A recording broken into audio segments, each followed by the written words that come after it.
Assalamualaikum warahmatullahi wabarakatuh. Alhamdulillahirrahmanirrahim.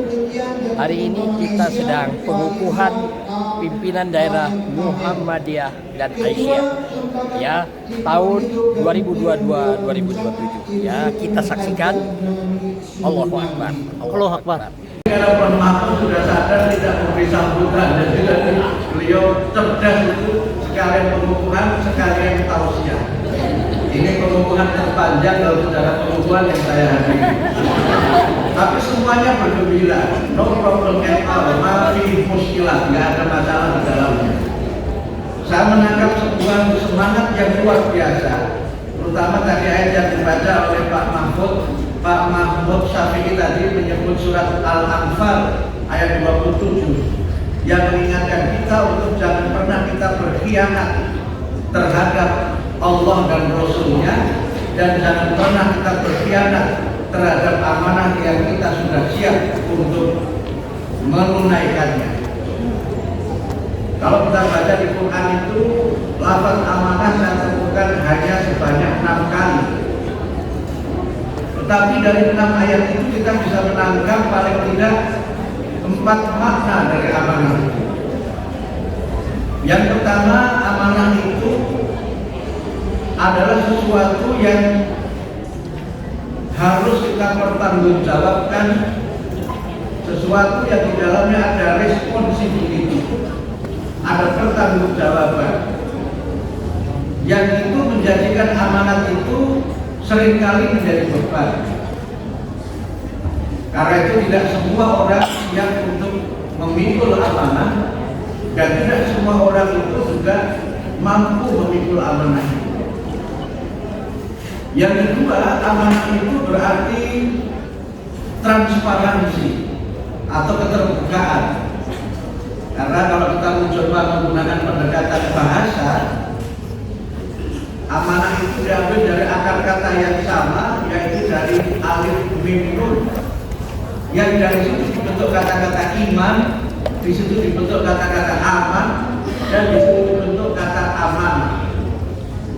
Yang berarti amanah itu adalah sesuatu yang memang kita harus transparan, kita harus jujur melaksanakannya dengan sebaik-baiknya. Sehingga amanah itu maknanya adalah trust atau kepercayaan. Dan muamalah bainan nas, hubungan kita di antara sesama umat manusia itu intinya adalah pada kepercayaan itu. Dan oleh karena itu maka Nabi mengingatkan kita semua, adil amanah ila manita amanah wala takun man khana. Ini yang memang menjadi bagian penting, sehingga dengan amanah itu ada security, ada rasa aman, ada rasa di mana kita itu merasa terlindungi, ada suasana di mana kita itu merasa mendapatkan assurance atau jaminan bahwa tidak ada sedikit pun dari yang kita titipkan itu dikhianati, dikorupsi, apalagi sampai kemudian dipersoalkan secara bertanggung-jawaban. Tetapi yang tidak kalah pentingnya, amanah itu berarti profesionalisme. Sehingga amanah itu berkait dengan ahliyah. Ahliyah itu dikaitkan dengan ayat yang tadi saya baca, surah An-Nisa 58. Innallaha ya'murukum an tu'addul amanati ila ahliha. Allah memerintahkan kepada kamu sekalian untuk menyampaikan amanah itu kepada ahlinya. Ahli di dalam Al-Quran itu paling tidak mengandung 4 pengertian. Yang pertama, ahli berarti orang yang punya kemampuan, memiliki kompetensi untuk melaksanakan sesuatu. Yang itu juga sudah menjadi kosakata dalam bahasa Indonesia, orang yang ahli, orang yang punya kemampuan, orang yang profesional, orang yang kompeten. Dan ahli itu yang menjadi kunci kesuksesan dari sebuah kepemimpinan. Rasulullah bersabda, "Idza usidal amru ila ghairi ahlihi fantadrisa." Kalau suatu urusan, suatu perkara diserahkan kepada orang yang tidak punya kemampuan, maka tunggu kehancurannya. Kalau kita baca di dalam Sahih Bukhari, hadis ini disebutkan dalam hubungannya dengan masalah-masalah iman dan sebagai salah satu pertanda yaumul qiyamah. Suatu saat kalau kita baca di hadis itu, Nabi sedang memberikan taklim, ada seorang yang bertanya, kapan kiamat itu wahai Nabi? Nabi tidak menjawab karena taklimnya belum selesai. Dan orang itu kemudian bertanya lagi sambil Nabi melanjutkan sampai ketika Rasulullah selesai menyampaikan taklimnya, kemudian beliau bertanya, siapa tadi yang bertanya tentang kiamat? Dan kemudian beliau menjelaskan kiamat itu diantara tandanya adalah idza usidal amru ila ghairi ahli fatabisa. Inilah yang saya kira menjadi bagian penting dalam kepemimpinan di Muhammadiyah. Seseorang yang dipilih menjadi pemimpin, dikukuhkan dari pemimpin itu lebih karena kompetensinya, lebih karena keahliannya. Mohon maaf, di Muhammadiyah itu kan tidak ada darah biru. Semua di Muhammadiyah ini darahnya merah. Walaupun mungkin ada yang darah muda, ada yang darah darah remaja. Kalau pemimpinnya Umar Irama darah muda. Karena dalam dunia judulnya darah muda, darahnya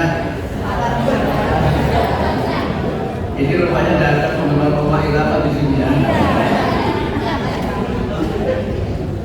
Kalau menjelang utama kemarin ada istilah darah segar, fresh blood, darah segar.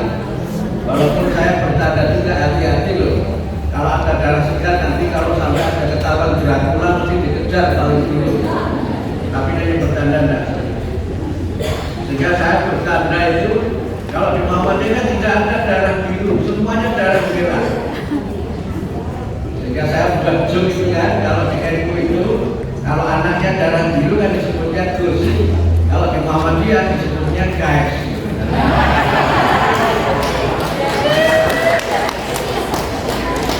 Karena itu siapapun bisa tampil memimpin organisasi ini kalau punya kompetensi, punya integritas, dan kemudian memang punya elektabilitas. Nah yang kedua, ahli berarti orang yang ada hubungan nasab dengan kita. Ada hubungan nasab dengan kita, itulah ahli, sampai kemudian ada istilah ahli waris. Itu karena ada hubungan genealogis, ada hubungan nasab. Yang ketiga, ahli berarti penduduk suatu negeri. Penduduk suatu negeri itu adalah ahli, asukan penduduk suatu tempat. Dan kemudian yang keempat, ahli itu adalah orang yang memiliki kesamaan akidah dengan kita, memiliki kesamaan agama dengan kita, itulah ahli. Sehingga ketika kita membaca Al-Quran, fu anfusakum wa ahlikum naro, itu saya baca tafsirnya Abdullah Yusuf Ali, itu disebutkan ahli itu maknanya our immediate family, keluarga dekat kita. Tetapi juga ahli itu adalah komunitas kita, masyarakat kita, dan ahli itu adalah orang yang seagama dengan kita.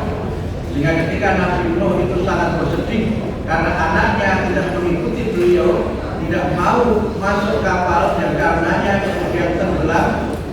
Sebagai seorang ayah tentu Nabi Nuh sangat bersedih, tetapi kemudian diingatkan anakmu itu bukan keluargamu. Kenapa? Tidak lagi keluarga, bukan karena tidak ada hubungan nasab, tetapi karena sudah tidak memiliki kesamaan akidah. Dan karena itu di dalam Islam kita lihat dalam hukum pernikahan misalnya, kalau orang tua dengan anaknya sudah beda keyakinan, maka perwaliannya kan terputus. Bahkan ada disebutkan dalam waris dalam Islam itu juga hak waris pewarisinya juga terputus. Dan ini yang saya kira menjadi bagian penting dari amanah itu dipegang oleh orang yang punya kemampuan. Dan inilah kunci keberhasilan. Kalau kita membaca surah Al-Mu'minun, surah yang ke-23 itu, di antara orang-orang mukmin yang sukses, qad aflahal mu'minun, ayatnya agak panjang, salah satunya disebutkan walladzina hum li amanatihim wa ahdihim ra'un. Orang-orang yang mereka itu senantiasa menjaga dengan sebaik-baiknya, menggembalakan sehingga tidak ada yang terlepas sama sekali amanah dan janji yang telah mereka ucapkan. Sehingga tadi ada yang menarik dalam pengukuhan yang baru saya saksikan di sini. Pertanyaan apakah Bapak-Bapak dan Ibu-Ibu sudah membaca ADART Muhammadiyah? Dan dijawab sudah. Itu hebat. Walaupun mungkin ada yang dalam hati bilang judulnya saja. Tetapi kalau seorang profesor seperti Profesor Mahmud atau dokter seperti Pak Ali ini, wah itu jangankan membaca isinya, dari judulnya sudah ketahuan apa isinya ya. Oleh karena itu, Bapak Ibu sekalian, dalam konteks kita membangun Muhammadiyah ke depan, tantangan kita memang tidak semakin ringan. Banyak capaian yang membuat Muhammadiyah ini mendapatkan apresiasi dari banyak pihak. Tetapi juga banyak hal yang Muhammadiyah belum mampu menunaikannya. Beberapa saat sebelum saya kesini ada seorang sahabat yang berkirim WA kepada saya, membandingkan Muhammadiyah dengan orang tertentu yang memiliki kekayaan yang luar biasa.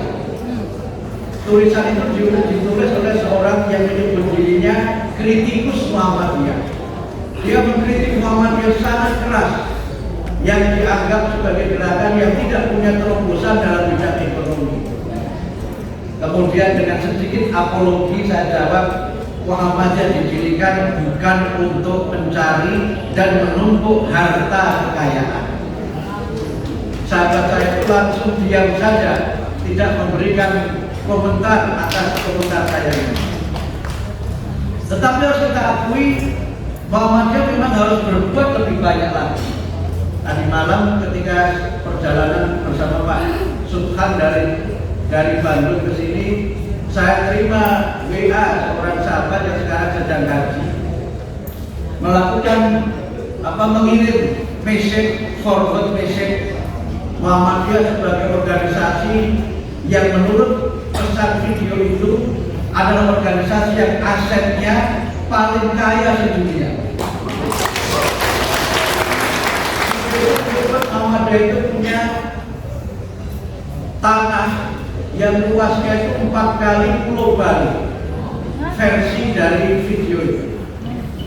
Muhammadiyah itu punya rumah sakit jumlahnya 340.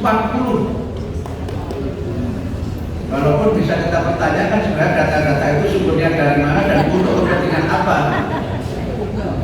Dan disebutkan punya sekian universitas, punya sekian sekolah, yang kalau asetnya dihitung itu melebihi aset konglomerat manapun. Tapi Muhammadiyah itu tenang-tenang saja dengan itu, kata video itu. Oleh karena itu maka kita boleh saja merasa sangat berbangga dengan capaian itu. Tetapi juga kita harus sadar bahwa banyak hal yang belum kita kerjakan. Karena itu maka Muhammadiyah harus berbuat lebih banyak, tetapi juga harus berbuat lebih baik. Saya sering mengatakan we are the largest but not yet the best. Kita bisa jadi menjadi organisasi yang paling besar, tetapi belum yang paling baik, belum yang paling unggul. Saya baru pulang dari Malaysia menghadiri International Symposium tentang bagaimana membangun gerakan-gerakan Islam dan gerakan-gerakan keagamaan yang disebut dengan human dignity. Saya mampir ke PCIM Malaysia. PCIM Malaysia ini anggotanya lebih dari 5.000 dan sudah punya 3 TPA. Sudah punya 3 TPA, sudah punya kelompok bimbingan belajar, dan tadi disebutkan sudah punya 1 perguruan tinggi di Paris. Kita punya sekolah di Australia yang awalnya ditargetkan hanya cukup 20 murid saja untuk bisa dibuka. Ternyata tahun pertama sudah menerima 2 kelas dan sekarang sudah berkembang sangat besar. Mudah-mudahan dari bagian dari internasionalisasi Muhammadiyah.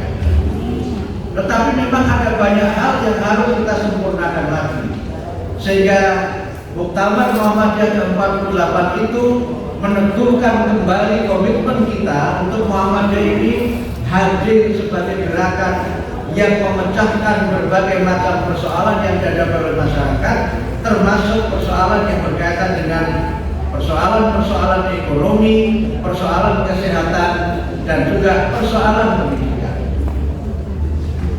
Pasca Muktamar Makassar ke-47, ada 3 prioritas program Muhammadiyah selain pendidikan dan kesehatan adalah program dalam bidang ekonomi.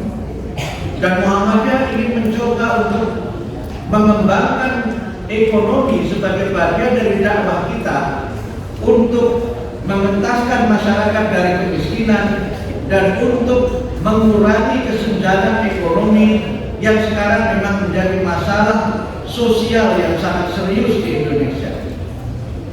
Persoalan kesenjangan ekonomi itu dalam konteks Indonesia paling tidak terjadi dalam 3 persoalan. Yang pertama adalah kesenjangan antar kawasan. Kesenjangan antara Jawa dengan luar Jawa itu masih sangat terlihat. Hari ini saya dapat posting dari Ibu Ketua Umum Aisyah yang baru saja mengunjungi salah satu cabang di Nusa Tenggara Timur, yang di daerah itu masyarakat untuk mendapatkan air itu harus berjalan 5 km. Dan dalam satu hari untuk satu keluarga itu hanya bisa mendapatkan paling tidak 5 galon air untuk semua kepentingan, baik toharoh, makan, dan seterusnya. Dan bisa kita bayangkan bagaimana kesenjangan itu terjadi. Bapak Ibu yang sudah berkunjung di luar Jawa dan membandingkan misalnya Jawa Tengah, Jawa Barat, Jawa Timur dengan Indonesia Timur, kita melihat kesenjangan yang begitu kasat mata. Dan kesenjangan itu pula yang kemudian menjadi alasan sebagian warga Papua ingin memisahkan diri dari Negara Kesatuan Republik Indonesia. Economic disparity, kesenjangan ekonomi itu begitu observable, begitu teramati, dan Muhammadiyah tidak menutup mata dengan persoalan itu. Yang kedua adalah kesenjangan antar golongan. Kesenjangan antar golongan itu bisa kita lihat bagaimana ada kelompok-kelompok tertentu yang memang sangat kaya dan ada kelompok-kelompok tertentu yang sangat berkekurangan dalam kehidupannya. Ada kelompok the have dan kelompok the not have. Dan itu bisa menjadi masalah yang serius kalau kita biarkan itu terjadi. Dan yang ketiga adalah kesenjangan yang mungkin bersifat individual dalam konteks lokal-lokal tertentu. Ada orang-orang tertentu yang kekayaannya itu bighairi hisab. Kemarin saya didatangi seorang akuntan. Yang akuntan itu bercerita bagaimana dia itu bekerja dalam tanda petik kepada salah seorang konglomerat nasional untuk bagaimana dalam tanda petik lagi menyelamatkan pajaknya. Dan dia cerita bisa menyelamatkan pajak seorang konglomerat nasional itu 400 miliar, sehingga 400 miliar itu tidak disetor kepada negara. Makanya saya menggunakan istilah dalam tanda petik menyelamatkan. Yang itu bisa kita lihat bagaimana kekayaannya itu dibandingkan dengan sebagian dari kita. Dan ini tidak boleh dibiarkan.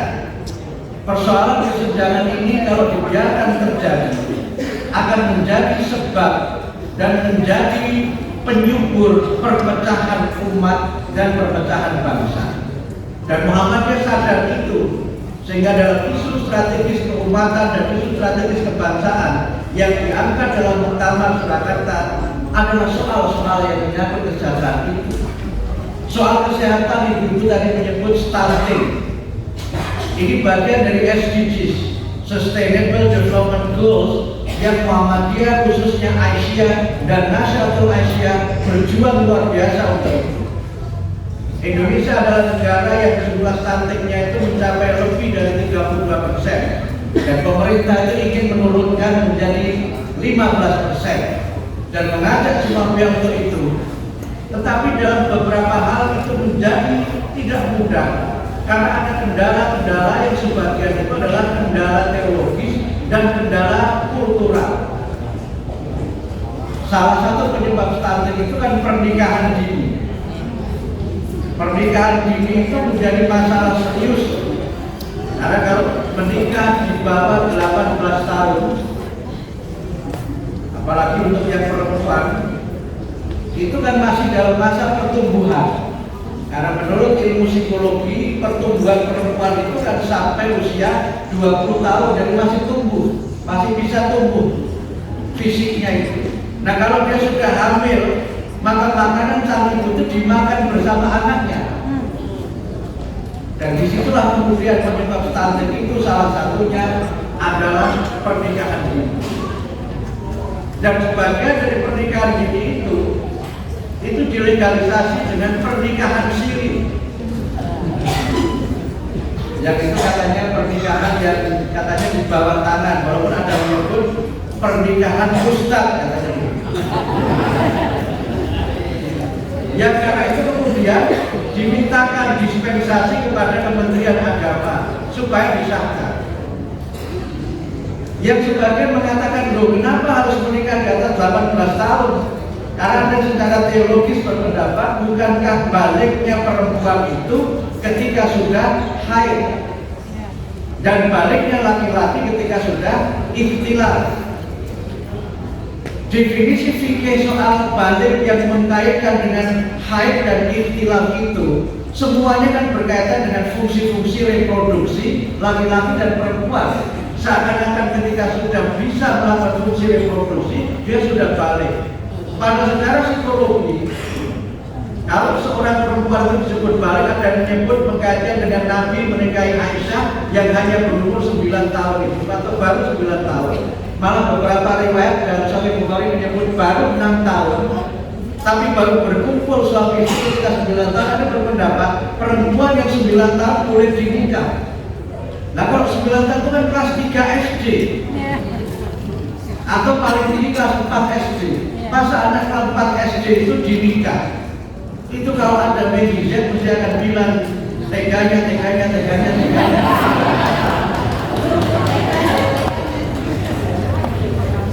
Sehingga kemudian Muhammadiyah bersama dengan elemen masyarakat lain berjuang untuk undang-undang perkawinan itu dirubah. Undang-undang nomor 1 tahun 74 itu dirubah dan terbitlah undang-undang yang baru yang menyebutkan perempuan itu batas minimal pernikahannya adalah 18, laki-laki adalah 19. Bahkan 19 di aturannya itu, karena dewasa menurut UNESCO, menurut UNICEF itu 18 tahun. Makanya kalau ada pemain hebat dari Garut yang belum 18 tahun itu tidak boleh bermain di klub profesional, karena dia belum dianggap dewasa. Namun dia bergerak karena ini masalah bangsa yang serius. Ini menyangkut Indonesia masa depan, menyangkut kualitas sumber daya manusia yang Quran mengingatkan kita agar kita ini meninggalkan keturunan yang kuat, jangan meninggalkan keturunan yang lemah. Dan itu masalah yang Muhammadiyah dan Aisyah luar biasa bekerja. Dan inilah yang menurut saya menjadi alasan kenapa kemudian Aisyah dan Nahdlatul Asia mendapat penghargaan dari Menteri Dalam Negeri dan mendapat penghargaan dari Menteri Kesehatan dalam kaitannya dengan berbagai bidang kesehatan itu. Tetapi solusinya tidak melulu harus ekonomi. Ada solusi-solusi yang berkaitan dengan teologi, bagaimana agama itu dipahami dan bagaimana agama dan pemahaman yang berkemajuan itu menjadi spirit dan menjadi guidance untuk kita lebih maju lagi. Sehingga slogan pasca Muktamar Surakarta itu, Muhammadiyah itu ingin untuk unggul dan berkemajuan. Kita harus unggul dalam pengertian memiliki keunggulan-keunggulan dari amal usaha dan gerakan yang kita lakukan, tetapi juga harus berkemajuan dalam pengertian ada ijtihad, ada inovasi-inovasi yang membuat kita ini leading, membuat kita ini memimpin. Dan untuk unggul berkemajuan itu, kita tidak harus mengamputasi yang lain. Tadi Pak Ketua membuat sebuah metafor yang sangat hebat. Untuk menjadi suluk, tidak harus semua lampu kita matikan, sehingga kita menjadi satu-satunya lampu yang menyala di situ. Kalau saya pinjam metafornya guru matematika ketika saya mengaitkan ini dengan memaknai fastabiqul khairat yang harus kita terjemahkan ulang, tidak sekedar berlomba-lomba dalam kebaikan, tapi harus berlomba-lomba menjadi yang terbaik. Untuk menjadi yang terbaik itu kita perlu belajar dari seorang guru matematika. Guru matematika itu membuat garis sepanjang 100 cm, 1 meter. Kemudian guru matematika itu menyampaikan kepada muridnya siapa yang bisa membuat garis ini lebih pendek. Jadi pernyataannya siapa yang bisa membuat garis ini lebih pendek. Seorang murid maju, garis yang 100 cm dibuat menjadi 80 cm. Sang guru tidak menyalahkan. Kemudian murid yang kedua maju lagi, karena dianggap tidak disalahkan itu berarti jawaban yang benar. Yang 80 dikurangi lagi seterusnya sampai garis itu kira-kira tinggal 20 cm saja. Ketika garis itu sudah tinggal 20 cm, seorang murid maju membuat garis sepanjang 120 cm. Dan itulah fastabiqul khairat.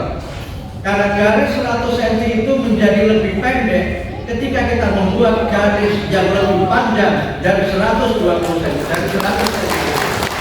Itulah fastabiqul khairat. Jadi untuk menjadi yang terhebat, jangan yang sudah ada itu dirusak. Jangan pesaing kita itu dilemahkan, tapi kita berbuat lebih. We do more, we give more, and we do the best. Itulah fastabiqul khairat. Karena itu Muhammadiyah tidak pernah kalau ingin maju itu menyalahi dan mengganggu yang lain. Itu tidak min akhlakil Muhammadiyah. Kalau kita ingin maju, orang lain buat apa, kita bisa berbuat lebih baik. Dan itu yang dilakukan Muhammadiyah sejak Muhammadiyah itu berdiri sampai sekarang ini. Sehingga oleh karena itu maka dengan semangat fastabiqul khairat yang kalau saya baca dalam bukunya Profesor Ahmad Zainuri menjadi ideologi awal Muhammadiyah yang menjadi spirit dari gerakan pembaru Muhammadiyah itu, saya kira perlu kita terapkan dalam era sekarang ini. Muhammadiyah harus sadar bahwa yang sudah kita lakukan banyak, tetapi masih banyak yang belum kita lakukan. Yang sudah kita lakukan banyak, tetapi yang ada belum unggul dari yang lain. Dan oleh karena itu maka kita harus berusaha untuk mengamalkan fastabiqul khairat itu dengan senantiasa menjadi yang terbaik. Kemudian kita harus leading, berkemajuan. Saya menerjemahkan berkemajuan itu leading, bukan progresif.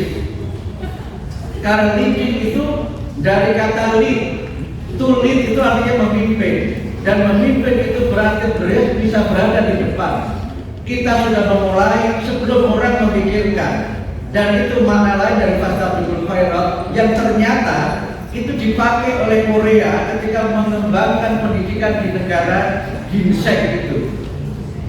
Korea itu negara yang dia terhimpit oleh dua negara besar, Jepang dan Cina. Dan dia memang satu dari negara dengan budaya sumpit, chopstick culture, yang memang dia kalau tidak percaya diri, tidak bangkit, dia bisa terhimpit oleh dua raksasa itu. Tapi dia punya slogan untuk memajukan negaranya. Slogan pendidikan di Korea itu, kalau orang masih tidur, Anda sudah harus bangun. Kalau orang bangun, Anda sudah harus berdiri. Kalau orang berdiri, Anda sudah harus berjalan. Kalau orang berjalan, Anda sudah harus berlari. Kalau orang berlari, Anda sudah harus terbang. Dan itu bagi Muhammadiyah itu dilengkapkan dalam anggaran dasar pasal 4. Kalau betul Muhammad itu gerakan taksir, pembaharuan. Dan dalam banyak hal kita menjadi referensi dari banyak organisasi. Karena kita leading, kita memimpin. Dan kita tahu sekarang di antara negara yang sekarang ini punya banyak pengaruh besar, terutama secara budaya, itu kan Korea Selatan. HP-nya Pak Kesbangpol, mereknya apa? Merek Samsung ya Pak? Ya. Korea juga. Ini masih ada juga, mereknya apa? Oppo Vivo. Nah itu Cina juga. Ya apa hujat, nggak apa-apa juga. Karena apa? Oppo dan Vivo itu jual merek gadget yang perusahaannya sama, dia bikin dua. Dan itu ada di sebuah kota di Cina yang itu juga ada namanya Huawei, itu yang juga gadget itu. Adanya apa? Namanya revising my Mandarin language. Cina itu merubah daerah nelayan yang miskin menjadi daerah industri yang sangat maju dengan produksi high-tech di berbagai bidang. Nah, karena itu maka Korea bisa bangkit meninggalkan Jepang. Dulu hampir semua produk elektronik itu kita beli dari Jepang. Tetapi sekarang hampir semua produk elektronik yang kita beli adalah produk Korea. Samsung itu menguasai 40% saham elektronik. Dan itu saya kira menjadi contoh bagaimana kekuatan dari pembaruan, inovasi dan tasdid itu. Dan kalau kita bicara budaya, apa tontonan yang paling banyak ditonton sekarang ini? Kalau saya tanya Mas Ito, itu adalah drakor, drama Korea. Dulu generasi saya nontonnya Hollywood, generasi berikutnya nontonnya Bollywood. Sekarang semuanya drakor, drama Korea. Sekarang kalau ditanya artis idolanya siapa? Jadi sekarang orang berkiblat ke sana. Saya tidak mencontohkan Korea sebagai contoh yang baik juga, karena Korea juga negara yang secara spiritual itu sangat bermasalah. Budaya dan agama aslinya itu kan Buddha, tetapi sudah tercerabut dari kebudaannya Korea itu. Yang meningkat itu kelompok-kelompok ateis, yang meningkat itu kelompok-kelompok agnostik. Tetapi dia bisa memelihara tradisinya dan membangun keunggulan dengan keunggulan dalam bidang teknologi. Nah, poin yang saya sampaikan pada kesempatan ini, Muhammadiyah itu bisa unggul dan berkemajuan kalau spirit tasdid dan spirit ijtihad itu tetap menjadi bagian dari elan, tetap menjadi bagian dari etos yang memandu kita untuk berbuat lebih banyak lagi dan berbuat lebih baik lagi.